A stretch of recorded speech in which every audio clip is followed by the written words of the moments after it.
We'll convene the Mendocino Council of Governments to order, and would you like to call the roll? Director Jim Brown? Here. Director Larry Stransky? Yes. Director Richie Wasserman? Here. Director Tess Albin-Smith? Director John Haschak? Here. Director Rex Jackman on the phone? I'm here. Vice Chair Michael Carter? Here. And Chair Dan Jurdy? Here. Thank you. Now we're going to immediately convene as the Regional Transportation Planning Agency, and then recess as that, and reconvene as the Policy Advisory Committee. The first thing on our agenda is the public expression. Participation in our council meetings is welcome. The committee will be limited to 3 minutes per person, no more than 10 minutes per subject. Do we have any members of the public who would like to address us on an item not on today's agenda? Okay, not seeing any. We'll go into the regular calendar. We have the Technical Advisory Committee recommendations of October 16, 2019, which is award of a local transportation fund 2% bicycle and pedestrian program grants. Thank you. Good afternoon. This is MCOG's LTIP 2% funds that you set aside each year in the budget. So we have 2 years worth of the funding to award. And typically, because it's a fairly small amount, we do it every 2 years. So MCOG staff recently solicited applications and received the 2 listed on the staff report. One from the County Department of Transportation to install 2 radar signs along Branscombe Road near the high school for a request of $30,000, and an application from the City of Ukiah to construct ADA ramps along the Dorr Street corridor to improve ADA and pedestrian safety. So at their last meeting, the TAC reviewed the applications and unanimously recommended that the county's $30,000 request be funded first, with the remaining amount available of $103,953 be awarded to the City of Ukiah's project. Okay. Do we have any board member questions about these grants? Yeah, I have a question. Just for the radar speed signs, is that just to let people know that they might be going too fast near the high school and to slow The traffic radar, down? Yes, it's the radar feedback sign. Mm-hmm. Okay. Yeah, and the county plans to install them and be able to go up and reprogram them. So when school is not in session, they wouldn't necessarily be running. So they'll be, people won't just get used to them being there because they won't run all the time, just when school is in session. Thank you. Okay. Do we any members of the public who want to comment on these items? Not seeing any. Any final comments from staff? Do we have a motion? I so move. I'll second. Okay. We have a motion to approve. Roll call. Director Brown? Yes. Director Stransky? Yes. Director Wasserman? Yes. Director Haschak? Yes. Director Jackman? Director Jackman? Yes. Director Carter? Yes. And Chair Jurdy? Yes. Okay, the next thing on our agenda is discussion and direction for the draft 2020 Regional Transportation Improvement Program. All right, so the Regional Transportation Improvement Program is a document that we prepare every other year. And this is the document that programs the funding that's available to our region through the State Transportation Improvement Program. We typically conduct a competitive application cycle using criteria and an application previously approved by MCOG. And so we had enough funding that we were able to do a competitive cycle this time. So James is going to report on the applications received and the draft RTIP. And this is just for discussion today. It'll be on the agenda in December for action. It is due to the California Transportation Commission by December 15th, but we like to give board members an opportunity to discuss the RTIP before action must be taken. Good afternoon. At the previous meeting, we gave you sort of a layout of how much money was available. And then we opened up the applications to the agencies at the last TAC meet. We received 4 applications. One for the roundabout at Low Gap and Bush, which had been previously identified as a future funding commitment. Another one for the North State Street interchange improvements at 101 and KUKI. The county also submitted one for Eastside Potter Valley Road Phase 2. And then Caltrans submitted one for the downtown Gualala streetscape. And so at the last TAC meeting, we ranked and scored them. And in the staff report, you'll see a table that shows the ranking of them. The county's North State project ranked top, or ranked number 1, Gualala 2, the Low Gap Bush Roundabout 3, and Phase 2 for Eastside Potter Valley ranked 4th. And so after some discussion about possible ways to fund this, you'll also see in the same table what the TAC recommended for funding. So they recommended to fund the right-of-way component for the North State interchange or intersection improvements. They also recommended funding the right-of-way for Gualala downtown streetscape, as well as construction for the Bush and Low Gap roundabout. They also, in addition to funding those components, they also wanted or recommended funding up to the full amount for construction for Gualala, depending on the outcome of an ATP application coming up for cycle 5. And so the paragraph right below that table on the second page of your staff report sort of breaks down that, you know, we can apply for up to 1.5 million for the small projects under ATP, and then depending on that, they may fund the remaining, or they may just fund everything if the ATP application isn't successful. And so, do you have any questions? Yes, I have a question. Yes, sir. So this funding's been recommended. Yes. If a project is not fully vetted, how long do we have hold of that money before we need to, let's say, turn it back or use it for something else? So, I mean, we can just not fund certain projects. I mean, it's up to you guys. This is just a recommendation from the TAC. You don't have to follow it to a T. So you could leave whatever project that you were talking about unfunded, and it would just stay in our reserves. Or it could go towards a different another project. Okay, so but I guess what I get into, we wouldn't have to turn it No. back. We could use it someplace else If a decision to change programming were made before the fiscal year in which the money is programmed. So, for instance, if funding is programmed in fiscal year 21-22 and an agency made a decision that they were not going to move forward with that project, they would need to, it could be amended if it were in the previous fiscal year still. If it's in that fiscal year and it has not been allocated, then the money would lapse and it would eventually come back to the region. Usually about 2 years later, it would come back to the region. If an agency allocates the money but then decides that they are not going to move forward with the project, then the money is lost. It won't come back to the region and it can't be reprogrammed. So whether or not we would lose the money sort of depends on at what point that decision is made. And those timeframes, they're different for each project, pretty much. Yep. They are. It depends on how they're programmed, on what fiscal year. So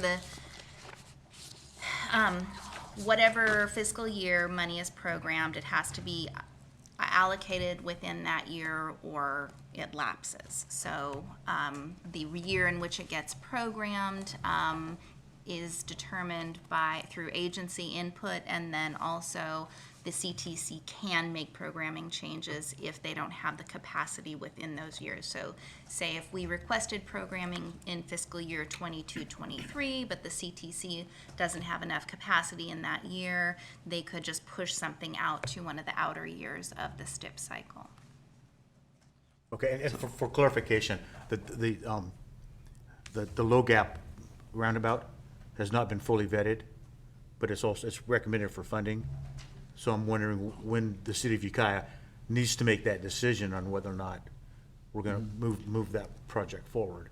And Mr. Erickson, our Public Utilities Directors, he might have more information on it, but I'm just trying to get the pieces in place of when do we really need to address this and make a decision on this project. So at the moment, if you look on page 11 of the draft RTIP that's also included, it shows the potential years for when everything is programmed. For that particular project, almost all of the funding is programmed for 21-22. Currently. 21-22? Yeah, 21-22. So we could, and that's just, the only thing that's programmed right now is the 5,000 for environmental and then the design and right-of-way components. So that 703, that's also in 21-22, can be pushed out, and that's something that I was going to discuss with the city. So at the moment, based on what's in there now, they would have until the June 2021 CTC meeting to amend it before they'd be in the fiscal year.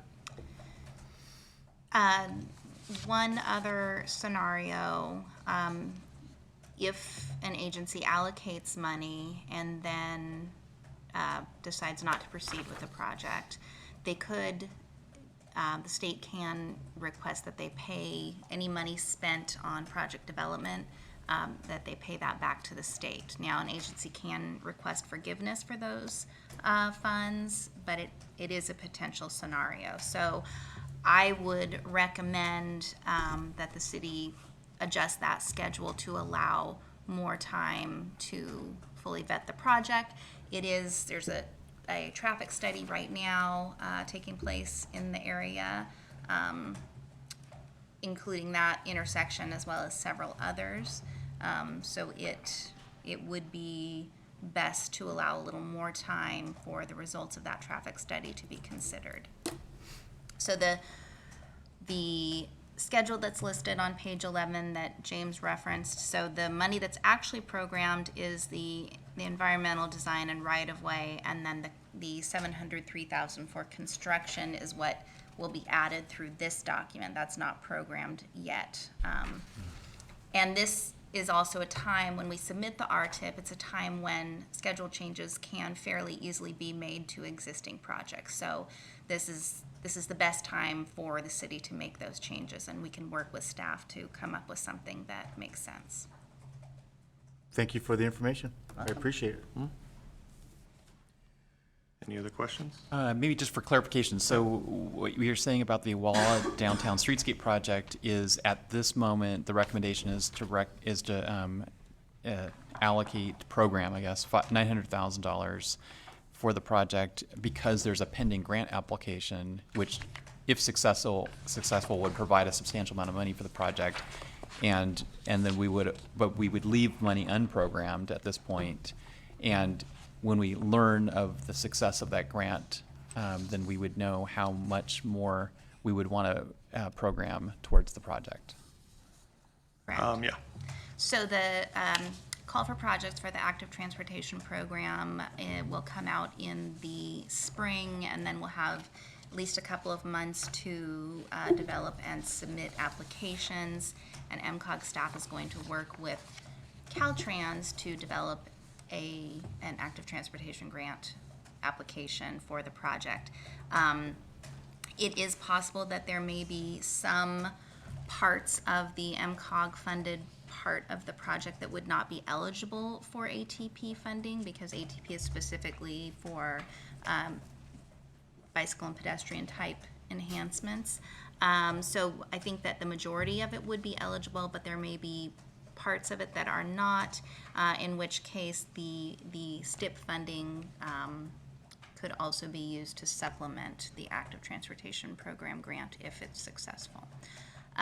If it is not successful, then we could submit a STIP amendment at that point, or request programming in the next RTIP 2 years from now.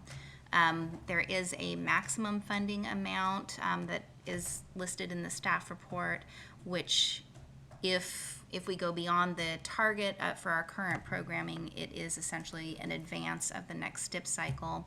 But we can go up to that maximum, just realizing that it means that we'll have less available next time. So we could submit an amendment request in the future if the ATP grant is unsuccessful.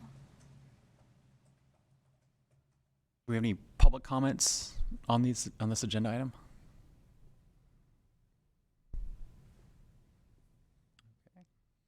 Any more board questions? Yeah, I'm assuming staff will reach out to the various agencies to find out where they're at in the process of Yeah. the projects, okay? Thank you. So this is not scheduled for a public hearing, it's for discussion today, right? Yes. It'll be back in December Yeah. for that. Okay, all right. Thanks for giving us sort of a presentation on what to see in December. Welcome.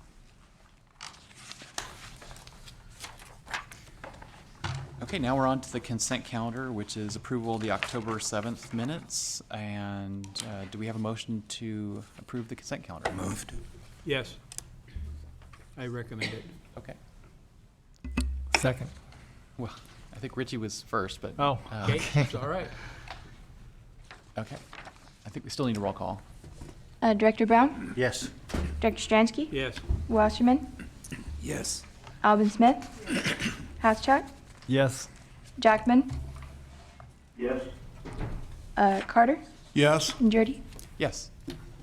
Okay, now we're going to recess as the Policy Advisory Committee and reconvene as the Regional Transportation Planning Agency. Do we have a motion to ratify the actions of the Advisory Committee? I will so move. I second that. All right. And Director Brown? Yes. Stransky? Yes. Wasserman? Yes. Alvin Smith? Yes. Housechuck? Yes. Jackman? Oh, he's not. Oh, sorry. he's- And Carter? Yes. And Jurdy? Yes. Okay, now we're on to reports. We don't have any reports from Mendocino Transit Authority. Our meeting of October was canceled, and there is no November meeting. We'll meet again in December. North Coast Rail Authority, I don't know if there's any news there. I did not attend the meeting, but they had an October meeting if Director Township would like to report. Yes, I attended the meeting, and they are getting some money from the state to keep in operation because it was very questionable for a few months about what was going to happen. And so we're proceeding on. We're moving on with the project for the courthouse area. And so that's about it. Thanks. Okay. Navila, do you want to go over summary of meetings? Is there anything you want to highlight? Just a couple things I'll add. You know, we, due to the power outage, we didn't get to really get our packet. We didn't have the ability to review our packet before it went out. So there were a couple things I wanted to add, just that we had consultant kickoff meetings on the 2 planning grants that we're currently working on. I think that Loretta's are you gonna give an update on those grants? Okay, so you'll get an update on those grants from Loretta, but we did have kickoff meetings, and I attended the Hopland Municipal Advisory Council, and they were talking about possibly looking into pursuing a grant for a portion of the Great Redwood Trail through the Hopland area. So that's all I wanted to add on the summary of meetings.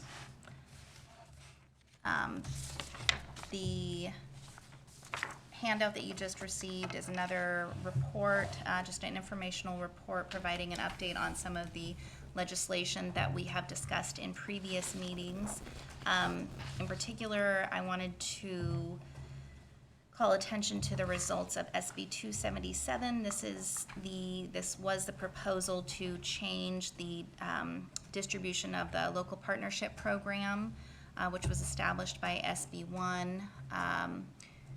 Previously, the law did not establish a distribution of those funds, but called for the CTC to develop guidelines to create a distribution, which was done, and provided 50% through formula and 50% through a competitive program, and also established the $100,000 minimum funding amount, which our small agencies benefit from.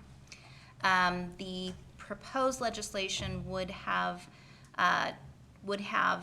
established a distribution of 85% formula and 15% competitive, however, did not provide a funding minimum. So because of the lack of provisions for small agencies, the MCOG board in August voted to submit a letter expressing these concerns. There were several other small agencies that did the same.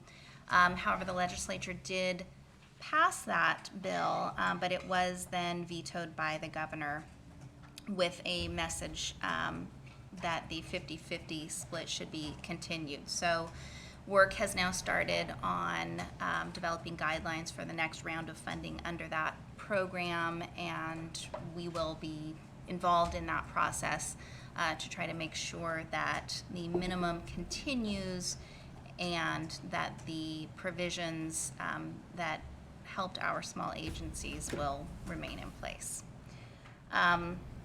Another piece of legislation that was vetoed by the governor was SB 127, which would have required complete streets improvements be part of SHOP projects, which is the State Highway Operation and Protection Program. So that's the program that provides most of the state highway projects in our area, from very large projects all the way down to repaving and striping. So this would have required complete streets improvements where a state highway runs through a community. However, it was vetoed because it was too costly to achieve the objectives of including complete streets in those areas. A third piece of legislation, which we have not talked about at previous meetings, but I thought may be of interest, is the change to allow exchange for state funding under the Highway Safety Improvement Program, or HSIP, and the Highway Bridge Program. So these are federally funded programs. Most of our local agencies do not take advantage of these programs, and the ability to exchange federal funds under these programs for state funding may make them more feasible for our local agencies. Currently, that's something that the local agencies do under the RSTP program, but this expands that capability. That is it for a legislative update. Any questions on that? Okay. Well, just that it looks like Point Arena, Fort Bragg, and Willits all have at least 1 year reprieve on the $100,000 guarantee on the partnership funds, and maybe it'll. Are you thinking it's likely to be protected in any changes to the CTC approves? I think that it is likely. Of course, there's no guarantee, but I think it's likely. They're also considering that the next round of funding, so this current round of guidelines that they're working on, would cover a 3-year period. So before they have to worry about changes again, it could potentially be another 3 years. It'll most likely at a minimum be 2 years. But I think that the CTC staff is very aware of what removing that would mean for small agencies. So I think that they will be supportive of keeping those provisions. And the $100,000 minimum only amounts to what, probably like $1 or $2 million statewide. I mean, there's so few agencies that have. Yeah, it's like 6 or 7 agencies. So it's statewide. not a significant amount in the overall scheme of things. Right. But it makes a big. It's very important for the small Yes. agencies. Okay, all right. Well, any other questions on the legislative report?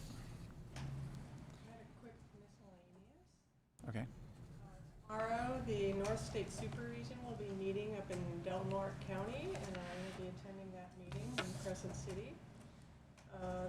That is the 16 counties in the North State that are similar rural type counties, similar to us.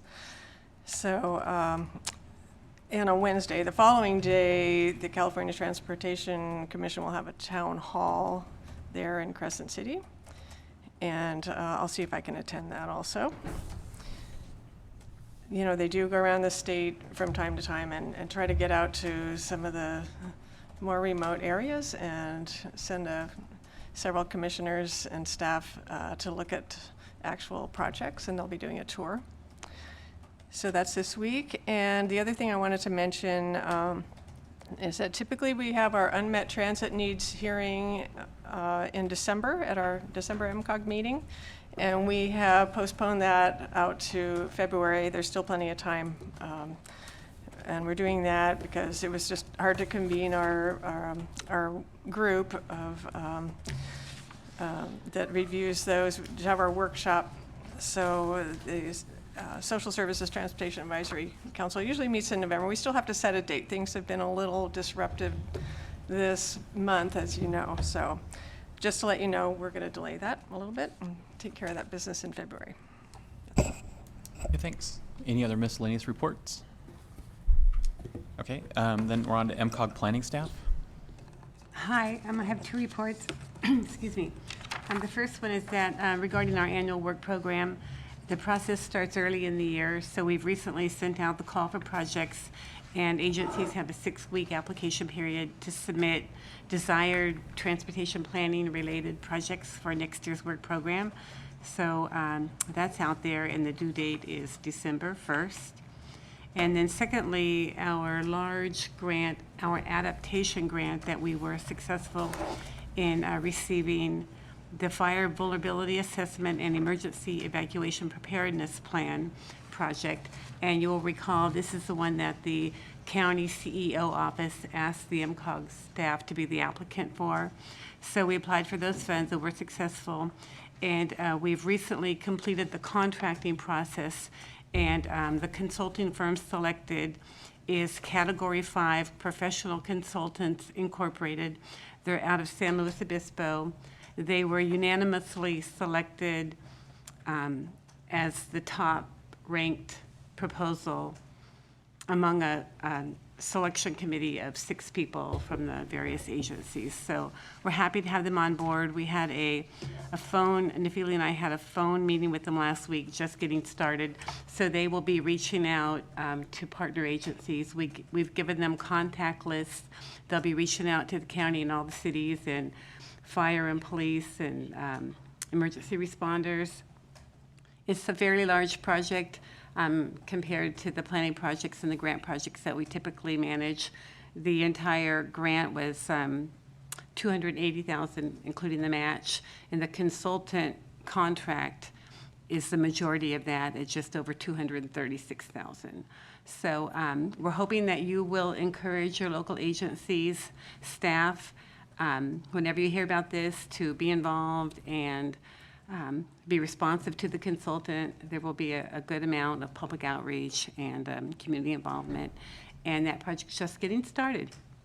So I would request that, because Supervisor Hashak and I are an ad hoc committee of the Board of Supervisors looking at, and we're meeting with multiple fire safe councils around the county about second access routes. Good. That the consultants would contact us, because That'd be great. we already have lots of contacts, and Okay. Would you like them to contact you, or if they could contact both of us, you know. you and John? Yeah. Okay, great. We'll do that. Thank you. Okay. Any miscellaneous reports? I don't have anything else. Okay. Any MCOG director reports? Okay. I don't know if we have any news from CALCOG. I don't know if there's anything there. If CALCOG report. No, I don't have any updates from CALCOG. Okay. Okay. Well, then we're a record meeting time at 3 minutes after 2. We're adjourned. Hey, thank you. The sound was, I have to say subpar, but motivation to get down there for the next meeting. Because it was a short meeting, is that why?